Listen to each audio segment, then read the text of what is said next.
નમસ્કાર, હું છું વિક્રમ વકીલ અને તમે જોઈ રહ્યા છો હોટલાઇન ન્યૂઝ. આજે આપણી સાથે વિશેષ મહેમાન તરીકે જોડાયા છે કુલદીપભાઈ કારિયા. કુલદીપભાઈની ઓળખાણ એમ તો બહુ ખૂબ વર્સેટાઇલ પર્સનાલિટી છે. તેઓ લેખક છે, પત્રકાર છે અને ખાસ તો આજકાલ એસ્ટ્રોલોજી ક્ષેત્રે એમણે ખૂબ ઊંડો અભ્યાસ કર્યો છે અને એની સેવા તેઓ આપી રહ્યા છે. તેઓ રીલ્સ બનાવે છે, ફેસબુક પેજ છે એમનું, અને તમે પણ એમને જોઈ શકો છો. એના ઉપર જઈને કુલદીપ કારિયા સર્ચ કરશો તો કુલદીપભાઈ સાથે આજે આપણી સાથે જે વાત કરશે એ એસ્ટ્રોલોજીના કેટલાક એસ્પેક્ટ્સ વિશે, એના કેટલાક જાતના એસ્ટ્રોલોજી ઘણા વિષયો જે ઘણી રીતની હોય છે, જેમ કે ટાયરોટ કાર્ડથી માંડીને વૈદિક એસ્ટ્રોલોજી, કુંડળી આપણે જે કહીએ છીએ, હસ્તરેખા પરથી કેટલાક જોઈ છે. દરેકની એક દક્ષિણ ભારતમાં એક નાની એસ્ટ્રોલોજી છે જે એક હજારો વર્ષ પહેલાંની પટ્ટીઓ હોય કાઢે છે અને એમાં તમારું ભવિષ્ય લખેલું હોય છે એવું કહે છે, અને એ તમારા અંગૂઠાની નિશાન પરથી એ લોકો તમારું ભવિષ્ય કથન કરે છે. કુલદીપભાઈ, આપનું ખૂબ ખૂબ સ્વાગત છે હોટલાઇન ન્યૂઝમાં. Thank you so much. ખૂબ ખૂબ આભાર. તમારી પાસે જે એસ્ટ્રોલોજી માટે સલાહ માટે જે આવે છે તમારા ક્લાયન્ટ કે મિત્રો કે જે કોઈ, તો એને વધારે આજના સમયમાં વધારે કેવા પ્રશ્નો સતાવતા હોય છે? આમ જ્યોતિષ શાસ્ત્ર એ ઘણો વિશાળ વિષય છે, પણ સાચું કહું તો જ્યારે તમે એઝ એન એસ્ટ્રોલોજર પ્રેક્ટિસ કરો છો ત્યારે અમુક કોમન સમસ્યાઓ આવતી હોય છે. એટલે હું ઘણી વખત મારા મિત્રોને અથવા તો જે વિદ્યાર્થીઓ મારી પાસેથી શીખે છે એને હું એટલું જ કહેતો હોઉં છું કે જ્યોતિષશાસ્ત્ર તમે શીખો, પણ આ જે ફંડામેન્ટલ પ્રશ્નો છે અમુક, એના જવાબ જો તમને ખબર હશે તો પણ તમે એક સારા એસ્ટ્રોલોજર તરીકે પ્રસિદ્ધ થઈ શકશો. તો એ પ્રશ્નો શું છે? અત્યારે સૌથી વધારે પ્રશ્નો છે તો તે મેરેજ લાઈફના આવે છે. એક તો ડિલે મેરેજ. પહેલાં શું હતું કે વડીલો વચ્ચે રહીને મેરેજ કરાવતા હતા. હવે એ બધી વસ્તુઓ ઘટી છે અને ગ્રહયોગ પણ આમાં ભાગ ભજવતા હોય છે. તો ડિલે મેરેજના પ્રશ્નો આવે છે. બીજા પ્રશ્નો આવે છે એ બ્રેકઅપના પ્રશ્નો આવે છે કે મેરેજ પછી હસબન્ડ વાઈફ વચ્ચે બનતું ન હોય તો બ્રેકઅપ થાય, એના પ્રશ્નો આવે છે. કર્જાના પ્રશ્નો સૌથી વધારે આવે છે કે લોકો શેર બજારમાં એક નાની અમાઉન્ટથી રમવાનું શરૂ કરે છે અને પછી બહુ મોટો લોસ કરી બેસે છે, અને એના કારણે એ લોસમાંથી નીકળવા માટે વધારે પ્રયત્ન કરે તો વધારે મોટો લોસ કરી નાખે છે, અને પછી એક ટાઈમ એવો આવી જાય છે કે એ લોકોને એમ થાય છે કે હવે આમાંથી નીકળવું અસંભવ છે. એટલે ત્યારે તે લોકો કોઈ જ્યોતિષીનો સંપર્ક કરે છે. હકીકતમાં એમણે પહેલાં કરવો જોઈએ, પરંતુ એ લોકો ખૂબ ફસાઈ જાય એ પછી જ્યોતિષીનો સંપર્ક કરે છે. એ સિવાય પણ માની લો કે કોઈને કરિયર વિશે ગાઈડન્સ જોતું હોય તો એના પ્રશ્નો આવે છે.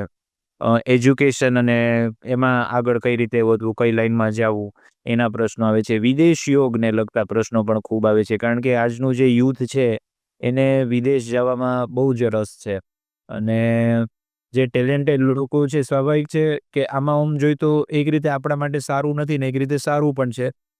સારું એટલા માટે નથી કે દેશની જે પ્રતિભાઓ છે એ બહાર જતી રહે છે, એ દેશ માટે સારું નથી. અને એઝ એન ઇન્ડિવિજ્યુઅલ આપણે જોઈએ તો દરેક લોકોને એવો વિચાર હોય છે કે ભાઈ મને મારા ટેલેન્ટનું બેસ્ટ રેમ્યુનરેશન મળે, તો એના માટે એ લોકો વિદેશ તરફ નજર માંડતા હોય છે. અને કુંડળીમાં યોગ હોય તો ચોક્કસથી તેઓ વિદેશમાં જઈ શકે છે અને વિદેશમાં સારી રીતે સેટલ પણ થાય છે. તો આવા પ્રશ્નો મોટા ભાગે આવે છે. જી કુલદીપભાઈ, હવે તમે જે ઘણા બધા વાત કરી કે આટલા સમસ્યાઓ લઈને, વિવિધ સમસ્યાઓ લઈને લોકો તમારી પાસે આવે છે અથવા ગાઈડન્સ માટે આવે છે, તો તમે હમણાં આખરે જે વાત કરી કે વિદેશ જવા માટે, વિદેશ ભણવા જવા માટે, વિદેશ સેટલ થવા માટે, તો એસ્ટ્રોલોજીકલી તમારી દ્રષ્ટિએ એક કુંડળીમાં કેવા ગ્રહ હોય છે કે જેને ફેવર કરતા હોય છે, અને કેવા એવી કુંડળી હોય છે કે જેના માટે શક્ય નથી થવાનું વિદેશ સેટલ થવાનું?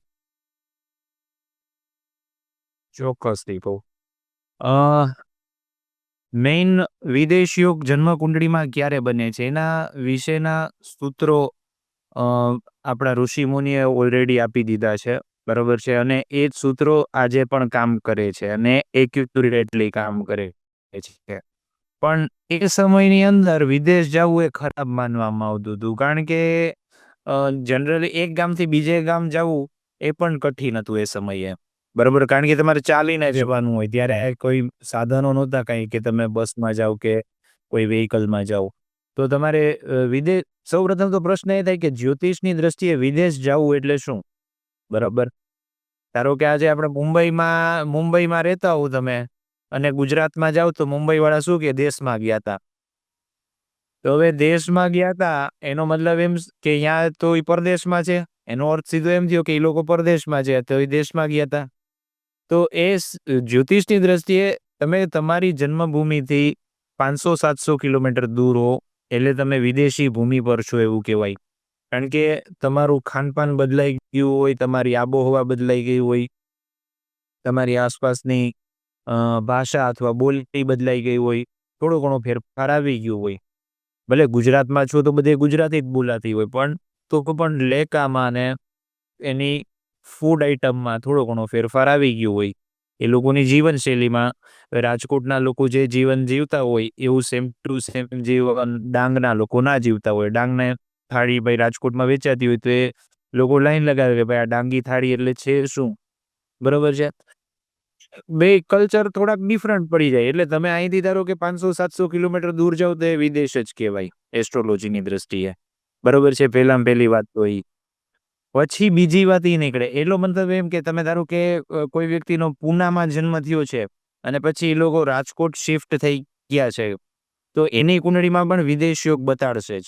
એટલે વિદેશ યોગ એટલે એનો અર્થ એટલો નથી કે 7 સમુંદર પાર જાય તો એ જ વિદેશ યોગ છે.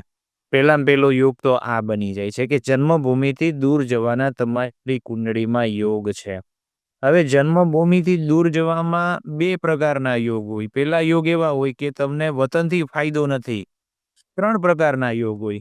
પહેલા યોગ એવા હોય કે વતનથી તમને ફાયદો નથી, તમે દૂર જશો તો જ સુખી થશો, બરોબર છે.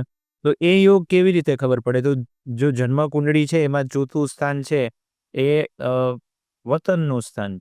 તો એની અંદર અશુભ ગ્રહો બેઠા હોય, એક અથવા એકથી વધારે અશુભ ગ્રહો બેઠા હોય તો એ એમ દર્શાવે કે વતન છોડવું પડશે અથવા તો વતન છોડવાથી લાભ છે. તો આ પહેલો વિદેશ યોગ છે, બરોબર છે. બીજો વિદેશ યોગ શું છે? તો કે ભાઈ તમારી કુંડળીમાં 9મું સ્થાન પાવરફુલ હોય તો એકથી વધુ વિદેશ યાત્રા તમને તે કરાવે, બરોબર. તો એ વિદેશ યાત્રાનો યોગ થાય છે.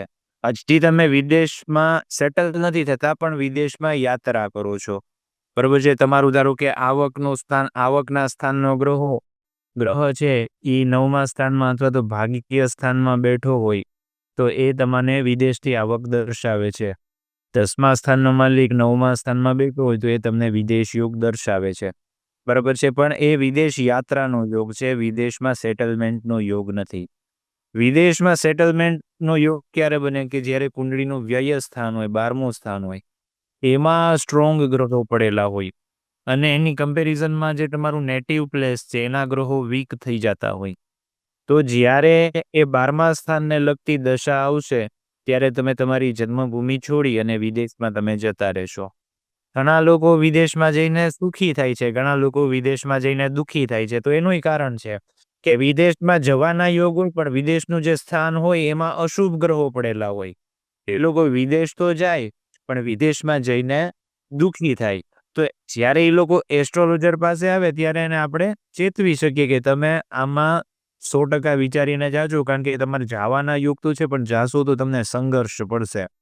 સો બી પ્રિપેર ફોર ઇટ. તમારે એ સંઘર્ષ સહન કરવો છે, બરોબર. જો તમે એ સંઘર્ષ સહન નહીં કરી શકો તો પછી રિવર્સ માઇગ્રેશન જેવી સ્થિતિ થતી હોય છે કે લોકો કેનેડા જતા રહીએ ને પછી અહીંયા કાંઈ મેળ પડે ને એટલે પાછા આવે ને પાછા આવે ત્યાં સુધીમાં 25-50 લાખનો ધુમાડો કરી રાખ્યો હોય. તો આવા સમયે એસ્ટ્રોલોજરનું કાઉન્સેલિંગ બહુ મહત્વનું છે. જો તમારી પાસે જ્યોતિષને તમે કાઉન્સેલિંગ લીધું હોય તો તમારો સમય અને તમારા 25-50 લાખ રૂપિયા આ બે વસ્તુ બચી જતી હોય છે, બરોબર. એટલે આ રીતે વિદેશ યોગની બાબતમાં કામકાજ થતું હોય છે. જી, હવે આપણે તમે જે કહ્યું કે આજકાલ વિવાહની સમસ્યાના કેસીસ પણ ઘણા આવે છે અને એનું કારણ કદાચ તમે કીધું એમ કે મા-બાપની સંમતિ વગર ઘણા લગ્ન થાય છે અને એને માટે જન્માક્ષર મેળવવાની પદ્ધતિ આપણે ત્યાં વર્ષો પહેલાં હતી, હજુ પણ છે. ઘણા લોકો જન્માક્ષર મેળવે છે. પરંતુ જન્માક્ષર મેળવવા એને માટે પણ એક્સપર્ટાઇઝની જરૂર પડે છે. કારણ કે ઘણી વખત જે જ્યોતિષની ભાષામાં એને જે કહે છે જે કંઈ ટેકનિકલી તો એ બાબત શું છે આખી? અને ધારો કે કુંડળી મેળવ્યા પછી પણ ઘણાના લગ્નની સમસ્યા થાય છે. એ કયા ગ્રહોને આધારે થાય છે? હા, બિલકુલ. જુઓ તો આપણે કોઈ પણ વ્યક્તિના મેરેજ પહેલાં તો આપણે કુંડળી જોઈએ. ધારો કે કોઈ બેચલર વ્યક્તિ છે, કોઈ કુંવારી વ્યક્તિ છે, આપણે એની કુંડળી જોઈ. કુંડળી જોઈને આપણને એમ થયું કે આ વ્યક્તિની કુંડળીમાં વૈવાહિક જીવન દુઃખી થવાનું છે. બરાબર. પછી પહેલાં તો જ્યોતિષશાસ્ત્ર એ અ, દેવતાઓનું શાસ્ત્ર છે.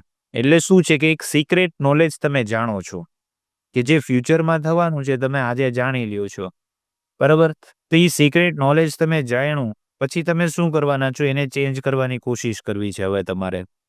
તો એટલે પ્રકૃતિ સાથે છેડછાડ કરવી છે તમારે કે જે નૈસર્ગિક રીતે બનવા જોગ છે એ તમારે બનવા દેવું નથી, પણ તમારે એમાં કંઈક ફેરફાર કરવો છે. તો આ વસ્તુ માટે થોડું પુણ્ય જોશે. પુણ્ય નહીં હોય ને, પુણ્ય બંને સાઈડ હોય કે એઝ એન એસ્ટ્રોલોજર તમારી પાસે પુણ્ય હોવું જોઈએ. બરાબર છે. અને આ એક બહુ મોટો સબ્જેક્ટ છે પુણ્ય એ. કારણ કે પુણ્ય વિના શું આપણે આપણા સમાજમાં અનેક એવા ઉદાહરણ જોયા છે. તમે મીડિયામાં છો, હું મીડિયામાં છું. આપણે બે ઘણા એવા ઉદાહરણ જોયા છે કે જે લોકો પ્રતિભા સંપન્ન નથી હોતા એ લોકો પણ ખૂબ આગળ હોય છે, ધારો કે કરિયરમાં.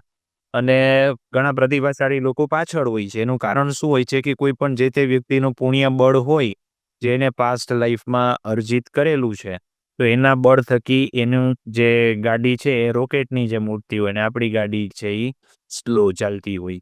તો આ વસ્તુ થતી હોય છે. એટલે હવે તમે એને કુંડળી જોવો છો પછી એમ કહો છો કે આમાં તમારે મેરેજમાં સુખી નહીં થવાય, વાદ વિવાદના યોગ છે. એટલે આપણે શું સૂચના આપી કે ત્યાં મેરેજનું જે સ્થાન છે એને લગતા ઉપાય કરો. જ્યારે મેરેજ કરો ત્યારે મેચિંગ કરીને મેરેજ કરશો. આપણી આટલી સલાહ આપણે એને આપી. હવે એની પાસે જો પુણ્ય બળ હશે તો એ વ્યક્તિ છે એ તમારી વાત માનશે.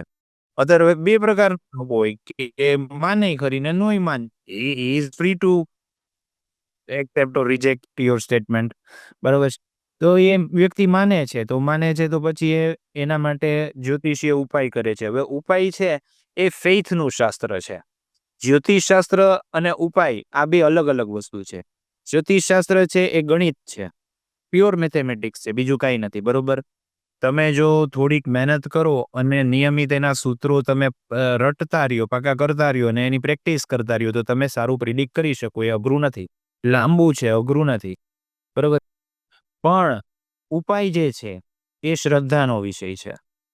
ત્યાં તમારું કોઈ મેથેમેટિક્સ કામ નહીં કરે, ત્યાં તમારી આસ્થા કામ કરશે. બરાબર. તો ત્યાં તમે ભગવાનથી કેટલા સમર્પિત થઈ શકો છો, ભગવાનથી કેટલા નજીક જઈ શકો છો. બરાબર છે. અને તમને જે ઉપાય કહેવામાં આવ્યા છે એ ઉપાય ઉપર તમે કેટલી આસ્થા રાખી શકો છો એના ઉપર એનું રિઝલ્ટ ડિલિવર થાય. એટલે ઘણી વખત એવું થાય છે કે માની લો કે વિવાહ વિચ્છેદના યોગ હોય અથવા દાંપત્ય જીવનમાં વાદ વિવાદના યોગ હોય, પણ વ્યક્તિ છે એ ખૂબ તપ કરે તો એ યોગ છે એ માઇલ્ડ થઈ જતા હોય છે, મોડરેટ થઈ જતા હોય છે. એની બહુ ઇફેક્ટ એના લાઈફમાં એને અનુભવાતી નથી. બરાબર. પણ એ વ્યક્તિ છે એના માટે કંઈ કરે નહીં તો પછી એનું ફળ ભોગવતી હોય છે. બીજું સેમ વસ્તુ એ છે કે હવે આ ઉપાયનો પાર્ટ પૂરો થઈ ગયો. હવે આવે છે કુંડળી મિલનનો પ્રશ્ન. કુંડળી મિલન શું છે? કુંડળી મિલન છે એ બહુ સાયન્ટિફિક પદ્ધતિ છે. હું એમ કહું કે આપણે કપડાં પહેરીએ તો મેચિંગ કરીને પહેરીએ છીએ ને કે ભાઈ આની સાથે આ શર્ટ મેચિંગ થાય, આ પેન્ટ સાથે આ શર્ટ મેચિંગ થાય. આપણે જો મેચિંગ ન કર્યું હોય તો લોકો આપણી સામું જોવે ને એમ કે આને તો કપડાં પહેરવાની ખબર નથી પડતી, ગમે તેવા પહેર્યા છે. બરાબર છે. કપડાં સારા પહેર્યા છે, તમે બ્રાન્ડેડ પહેર્યા છે, પણ તોય તમે મેચિંગ ન પહેર્યા હોય તો એ કપડાની કોઈ વેલ્યુ રહેતી નથી. બરાબર. તો એવી જ રીતે સેમ બે પાત્રો એવા છે કે જે છે ને એ બેનું મેચિંગ થવું જરૂરી છે. આ મેચિંગ છે એ ખાલી લુકનું મેચિંગ નથી. આ મેચિંગ જે છે એ એનર્જી લેવલનું મેચિંગ છે. આ એક પ્રકારનું એનર્જી બેલેન્સ છે. હવે ધારો કે તમને તમારી ફૂડ હેબિટ અને મારી ફૂડ હેબિટ અલગ હોવાની. બરાબર છે. કદાચ તમને મારી થાળી નહીં ભાવે અને મને તમારી થાળી નહીં. બરાબર છે. તમારી જીવન જીવવાની રીત જુદી હશે, મારી જીવન જીવવાની રીત જુદી હશે. તેમાં નથી તમારો વાક કે નથી મારો વાક, નથી તમે ખોટા કે નથી હું ખોટો. ભગવાને આપણને બેને અલગ બનાવ્યા છે. જી સમજ્યા? ભગવાને આપણને બેને અલગ બનાવેલા છે એટલે આપણે બધું અલગ અલગ કરીએ છીએ. તો એવી રીતે જ્યારે છોકરા છોકરીનું મિલન થતું હોય ત્યારે એની એનર્જી મેચ થવી બહુ જરૂરી છે. મેચિંગનું શાસ્ત્ર એ એનર્જી મેચિંગનું શાસ્ત્ર છે અચ્છા. કે ભાઈ એ વ્યક્તિનો ફિઝિકલ સ્ટેમિના કેટલી છે, એ વ્યક્તિનું સેક્સ્યુઅલ ઓરિએન્ટેશન કેવું છે, બરાબર છે, એ વ્યક્તિના સંસ્કાર કેવા છે, બરાબર છે. કે.એન. રાવ નામના એસ્ટ્રોલોજર છે જે મોટા આઈએએસ અધિકારી હતા અને એનું આખું વર્લ્ડમાં નામ છે. એને બહુ મોટા મોટા પ્રિડિક્શન કરેલા છે. અમિતાભ બચ્ચનના અકસ્માતથી લઈને રાજીવ ગાંધીની હત્યા સુધીના જેમણે બહુ મોટા મોટા પ્રિડિક્શન કર્યા હતા. ઇવન કટોકટી ક્યારે પૂરી થશે એ એમને કહી દીધું હતું. અચ્છા. એ કે.એન. રાવે મેચિંગ માટે કીધું છે કે ખાલી ગુરુ બે દીકરા દીકરી હોય, માની લો કાંઈ મેચ નથી થતું, નથી ફિઝિકલ એનર્જી મેચ થતી, નથી બીજું કાંઈ મેચ થતું, પણ માત્ર ગુરુ સારો છે બેયનો કે બેયનો ગુરુ જે છે એ મેચ થાય છે. તો ગુરુ છે એ સંસ્કારનું પ્રતિનિધિત્વ કરે છે, ગુરુ છે એ ધર્મનું પ્રતિનિધિત્વ કરે છે. તો એ એક ખાલી ગુરુના તાતણે છે ને એ દાંપત્ય જીવન ટકી જશે, બરાબર. કારણ કે બેના એથિક્સ ઊંચા છે. આપણે જોઈએ છીએ કે આજથી 100-150 વર્ષ પહેલા ડિવોર્સ ઓછા થતા હતા, આજે ડિવોર્સ વધારે થાય છે. ત્યારે કલ્ચરલ ડિફરન્સ આમાં ભાગ ભજવતો હોય છે. જી. પણ જે અ, અ, ધારો કે બે જ્યુપિટરની સમાનતા હોય તો એ લોકોનું જે છે એ સંસ્કારના કારણે અથવા તો ધર્મના કારણે બેનું દાંપત્ય જીવન ટકી જાય, બરોબર છે. એટલે ફિઝિકલ સ્ટેમિનાની સમાનતા હોય તો બેનો પ્રેમ ભાવ છે એ એક સરખો કાયમ રહી શકે, બરાબર છે. પછી વૈચારિક સમાનતા હોય તો શું કે કામકાજમાં સમાનતા રહે, ઝઘડા ન થાય. તો જે કુંડળી મિલન કરવાનું હોય છે તો મિલનમાં આ બધી વસ્તુ જોવાની હોય છે કે બેની વૈચારિક સમાનતા છે, બેની શારીરિક અને માનસિક સમાનતા છે, બરાબર છે. સમાનતા એટલે એવું બી નથી કે બે એક જ દિશામાં વિચારતા હોવા જોઈએ, પણ બે એકબીજાને કોરિલેટ થવા જોઈએ, એ એકબીજાને કોમ્પ્લિમેન્ટરી થવા જોઈએ, પૂરક બની રહેવા જોઈએ. તો એ દાંપત્ય જીવન છે એમાં ઓછામાં ઓછું ક્લેશ થશે, અન્યથા એ દાંપત્ય જીવન છે એ ટૂંકમાં અ, પડી ભાંગે છે, નિષ્ફળ જાય છે. જી, જી. કુલદીપભાઈ, આપણે બીજું જોઈએ તો આજે લોકોને એક સૌથી મોટો જે પ્રશ્ન છે કે આર્થિક બાબતોને લગતો હોય છે. કારણ કે દરેકને પૈસાદાર થવું છે, દરેકને કમાવું છે, ખોટું પણ નથી, દરેકને એમ્બિશિયસ છે બધા મોટેભાગના માણસો. તો એ કેરિયરની પસંદગી બહુ અગત્યની હોય છે. કારણ કે માણસને આવડત હોય એ જુદી વસ્તુ છે અને એની જે સિલેક્શન કર્યું હોય છે કેરિયરનું, કે એને ભણતરમાં જે લાઈન લીધી હોય છે અને એને જ ઇન્ટરેસ્ટની લાઈન છે એ જુદી હોય છે. તો આ બાબતમાં જ્યોતિષશાસ્ત્ર કેટલું ઉપયોગી થઈ શકે છે? આ બાબતની અંદર જ્યોતિષશાસ્ત્ર અત્યંત હેલ્પિંગ છે, બરાબર. કારકિર્દી કઈ લાઈનમાં બનાવવી એ માટે જ્યોતિષીની ઓલવેઝ સલાહ રહેવી જોઈએ. અને હું જ્યારે કોઈ પણ વ્યક્તિને કારકિર્દીનું ગાઈડન્સ આપું તો એ હું સંતોષકારક રીતે આપી શકું છું. એનું હું તમને મેથડ જણાવીશ કે ભાઈ એ સંતોષકારક શા માટે નીવડે છે. તો જન્મ કુંડળીની અંદર 10મું સ્થાન છે એ કારકિર્દીનું સ્થાન છે, 11મું સ્થાન છે એ લાભનું, આવકનું સ્થાન છે. તો આ સ્થાનના ગ્રહો જે છે એ તમને કહી દેશે કે આ વ્યક્તિ કઈ દિશામાં કારકિર્દી બનાવશે અને કઈ દિશામાંથી લાભ એટલે કે પૈસા કમાશે, બરાબર છે. તો પહેલા તો હું માની લો કોઈને રીડિંગ આપું તો એની કુંડળી જોઉં અને એને એમ કહું કે તમને અ, આટલી આટલી લાઈનમાંથી પૈસા મળી શકે એમ છે, બરાબર. ધારો કે કુંડળીમાં 10મા સ્થાન સાથે ગુરુ જોડાતો હોય તો હું એને એમ કહું કે તમને વિદ્યામાંથી પૈસા મળી શકે, તમને એડવાઇસ આપવામાંથી પૈસા મળી શકે, કારણ કે બૃહસ્પતિ હતા એ ઇન્દ્રના એડવાઇઝર હતા, બરાબર.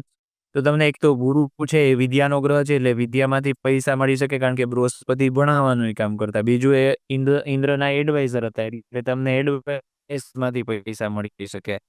ત્રીજું, જ્યોતિષશાસ્ત્રમાં ગુરુને ધનનો કારક માનવામાં આવ્યો છે, ગુરુનો વાસ તિજોરીમાં છે એવું કહેવામાં આવ્યું છે. તો તમને ફાઇનાન્સિયલ સેક્ટરમાંથી પૈસા મળી શકે. સીએ હોય ને, સીએ ચાર્ટર્ડ એકાઉન્ટન્ટ, એની કુંડળીમાં ગુરુ પાવરફુલ હોય. અચ્છા, બરાબર. ખાસ કરીને જે સક્સેસફુલ ચાર્ટર્ડ એકાઉન્ટન્ટ હોય, એકાઉન્ટન્સી એ બુધનો વિષય છે, પણ જ્યારે તમે એકાઉન્ટન્ટ હો અને ફાઇનાન્શિયલ એડવાઇઝર તરીકે તમે સફળ થાવ, કારણ કે એકાઉન્ટની અંદર આ પણ બહુ જરૂરી હોય છે, ખાસ કરીને સીએ પાસેથી આપણે આવી અપેક્ષા રાખતા હોઈએ છીએ, બરાબર છે. તો જે સારા સીએ હોય તો એનો બુદ્ધ તો બળવાન હોય, સાથોસાથ ગુરુ બહુ બળવાન હોય, અને જેનો ગુરુ બળવાન હોય એને પૈસાની પણ ક્યારેય કમી ન રહે, કારણ કે ગુરુ છે ને ફાઇનાન્સનો કારક છે. એક બહુ મોટું મીથ અત્યારે ચાલે છે કે ભાઈ શુક્ર છે ને એ તમને ધન આપે, પણ આ સાવ ખોટી વાત છે. તમે વૈદિક જ્યોતિષ વાંચો, વૈદિક જ્યોતિષની અંદર ક્યાંય એવું કીધું નથી કે શુક્ર ધન આપે, બરોબર છે. શુક્ર લક્ઝરીનો ગ્રહ છે, ધનનો ગ્રહ નથી. There is difference between money and luxury, basic difference છે. ગુરુ પ્રધાન જાતક હશે ને એની પાસે પૈસા ખૂબ હશે, પણ એ લોકો શો ઓફ જાજો નહીં કરે, અને શુક્ર પ્રધાન જાતક હશે ને એની પાસે હશે ઓછા, પણ એ લોકો રોલો પાડશે, એ લોકો વટ પાડી દેશે, બરોબર છે. એ લોકો શુક્ર પ્રધાન જાતક હશે તો એ ટૂંકમાં છે ને લાઈફને એન્જોય કરશે, રિસોર્ટમાં જશે, સ્વિમિંગ પુલમાં નાશે, બરાબર છે, ઈંડોળે ઝૂલશે, મૂંગી હોટલમાં જમશે, બ્રાન્ડેડ કપડાં પહેરશે. આ બધું શુક્ર પ્રધાન જાતકોના લક્ષણ છે, બરાબર છે. હવે ગુરુ પ્રધાન જાતક હશે ને તો એ બિઝનેસ ફાઇનાન્શિયલ ગ્રોથ ઉપર ધ્યાન આપશે, મની મેટર્સ ઉપર ધ્યાન આપશે, શેર બજારમાં ઇન્વેસ્ટ કરશે, મ્યુચ્યુઅલ ફંડમાં ઇન્વેસ્ટ કરશે. મારા એક ગુરુ મહારાજ છે, જે કોઈ મારા ક્લાયન્ટના વિધિ વિધાનના કામ હોય તો એ મારા ગુરુ મહારાજ કરતા હોય છે. એ મારા ગુરુ મહારાજ પોતે એનો છે ને ગુરુ બળવાન છે, એટલે એને મેં પહેલી વાર મળ્યો ને ત્યારે જ મેં એને કીધું હતું મોઢું જોઈને, તમારો ગુરુ બહુ બળવાન છે. પછી અમે બધી ચર્ચા કરતા હતા ને, એટલે તમે શું કામકાજ કરો છો? કે હું ગુરપદું કરું છું ને અરે મ્યુચ્યુઅલ ફંડનું કામ કરું છું. એટલે તમે જુઓ એનો ગુરુ બળવાન છે, એ ગોર બાપા છે, પણ સાથે મ્યુચ્યુઅલ ફંડનું કામ કરે છે, બરાબર. એ જ્યુપિટર એની પાસે ફાઇનાન્શિયલ સેક્ટરનું કામ કરાવે છે, બરાબર. તો આ જ્યુપિટરના લક્ષણ છે, બરાબર. એટલે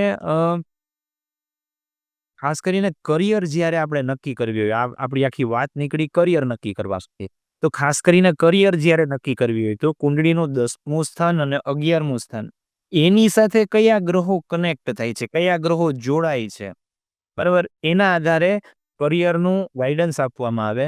અને સૌથી મહત્વની વાત કે જ્યારે તમે કરિયરનું ગાઈડન્સ આપો, બરાબર, તો ગાઈડન્સ આપ્યા પછી હું એને પૂછું કે મેં જેટલા સેક્ટર કીધા, મેં જેટલી લાઈન કીધી તમને, એમાંથી તમારા મગજમાં કોઈ લાઈન છે? એમ કે હા, મારા મગજમાં આ લાઈન છે. તમે જે આ 4-5 લાઈન કીધી ને એમાંથી આ લાઈન મારા મગજમાં ઓલરેડી હતી જ.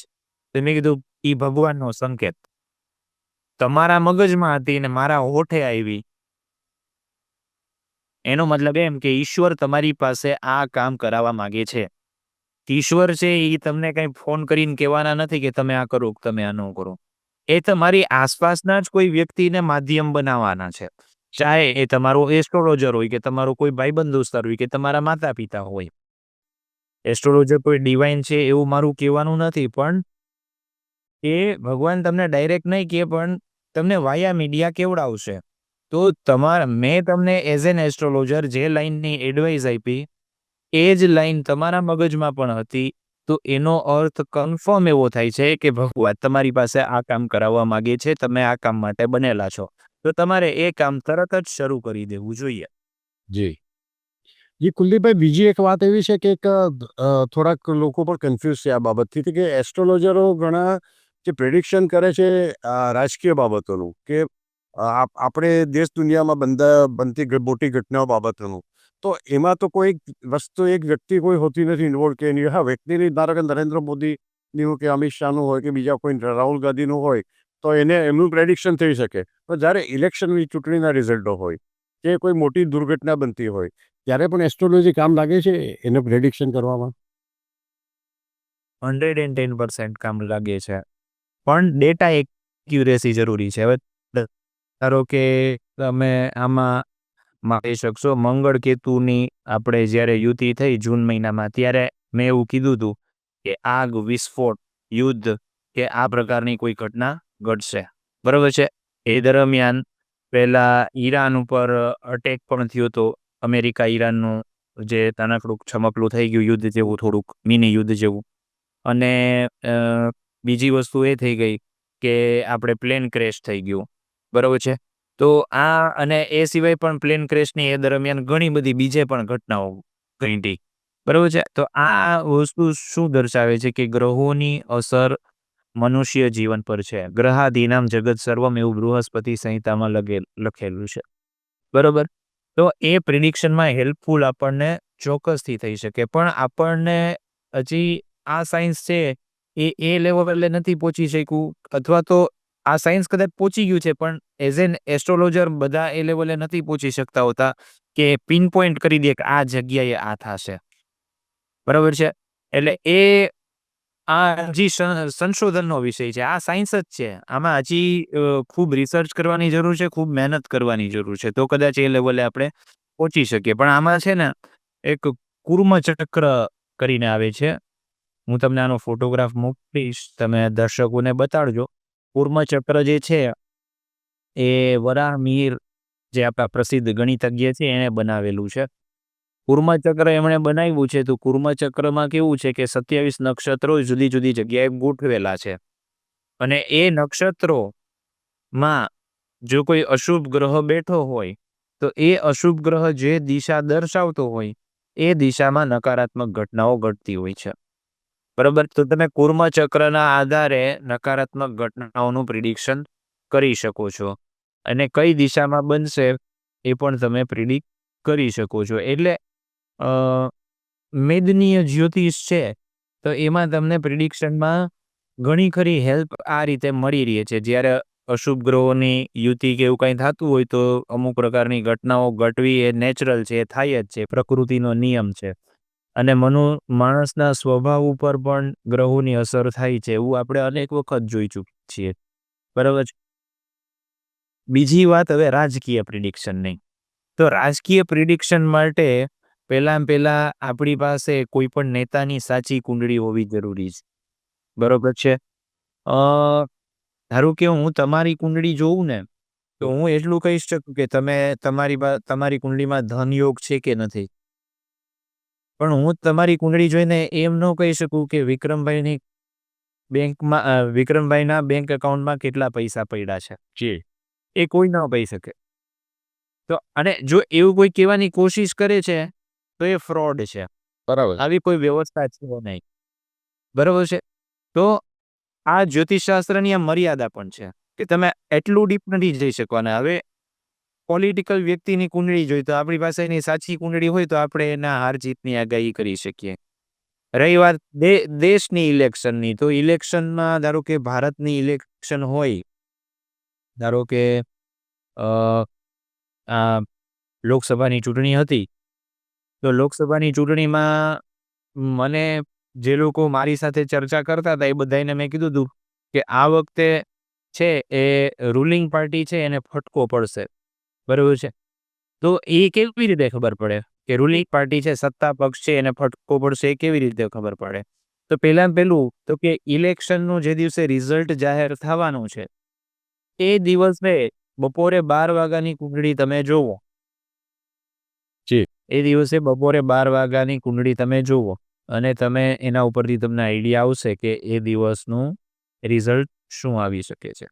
અથવા તો એ દિવસે સૂર્યને તમે લગ્નમાં બનાવી દો, એટલે કે કુંડળીના પ્રથમ સ્થાનમાં મૂકી દો, અને ત્યાંથી જુઓ કે રાજકીય પરિદ્રશ્ય શું થાય છે, બરાબર છે. તો તમને આઈડિયા આવી જશે કે દેશમાં લેવલે શું થવા જઈ રહ્યું છે. પછી દેશની કુંડળી, ધારો કે ભારતની કુંડળી છે તો એ દિવસની ભારતની કુંડળી જુઓ તો પણ તમને થોડો ઘણો આઈડિયા આવે. ત્રીજું, તમે કે જે મોટા પોલિટિકલ ચહેરા છે, ધારો કે ભારતની ચૂંટણી હોય તો આપણે મોટા પોલિટિકલ ચહેરા તરીકે નરેન્દ્ર મોદી, અમિત શાહ અને સોનિયા ગાંધી, રાહુલ ગાંધી, આ લોકોની કુંડળી જોવી જોઈએ, બરાબર, કે જે ઇલેક્શનમાં મુખ્ય ચહેરાઓ છે, એમ લીડ કરે છે જે પોલિટિકલ પાર્ટી. તો એમાંથી કોની કુંડળી સ્ટ્રોંગ થાય છે એના ઉપરથી પણ આઈડિયા આવે. પણ અગેન મેં જેમ કીધું કે એ લોકોની સાચી કુંડળી આપણી પાસે હોવી જરૂરી છે, અન્યથા આપણું પ્રિડિક્શન ખોટું જઈ શકે. અને આટલું આપણે જોઈએ એ પછી આપણે એમ કહી શકીએ કે ચૂંટણી કોણ જીતશે અથવા કે ચૂંટણીમાં પરિણામ કેવું રહી શકે છે. પણ અગેન એટલી સીટ આવશે ને એ આપણે કહી શકીએ નહીં અને એવું કહેવું જોઈએ નહીં. એવું કહેવાવાળા જ્યોતિષીઓ પણ ભૂલ કરે છે. કારણ કે સીટ નંબર એક્ઝેક્ટલી કઈ રીતે કહી શકું તમને? સાચી વાત છે, બરાબર. દરેક ઉમેદવારની કુંડળી હોતી નથી. સાચી વાત છે, બરાબર. કદાચ ટેકનિકલ કારણસર આપણે સમય મને લાગે છે ઓછો છે આપણી પાસે. તો અને પૂછવાના તો ઘણા બધા પ્રશ્નો બાકી છે. તો મને એમ લાગે છે કે આપણે થોડા દિવસો પછી પાછા મળીશું અને જે ઘણા બધા બાકીના પ્રશ્નો છે તમારી સાથે વાત કરવાની ખૂબ મજા આવે છે અને દર્શકોને પણ ખૂબ જ એપ્રિશિએટ કરે છે. અને આજે ટેકનિકલ કારણસર મને લાગે છે થોડો બેટરી લો છે એવું કંઈક આવે છે મેસેજ. તો આપણે જો કદાચ પૂરો થઈ જાય સમય તો પછી આપણે કંઈ મુશ્કેલી ઊભી થશે. તો આપણું વાત અધૂરી રહી જશે. એટલે આપણે બીજો એક એપિસોડ ટૂંક સમયમાં કરીશું અને તમે અમારી સાથે જોડાયા એ બદલ ખૂબ ખૂબ આભાર કુલદીપભાઈ. Thank you very much. Thank you so much. Thank you વિક્રમભાઈ. ધન્યવાદ દર્શક મિત્રો. આવા જ પ્રકારના વિડીયો જોવા માટે આપ અમારી હોટલાઇન ન્યૂઝ ચેનલને લાઇક કરો, શેર કરો અને સબસ્ક્રાઇબ કરો.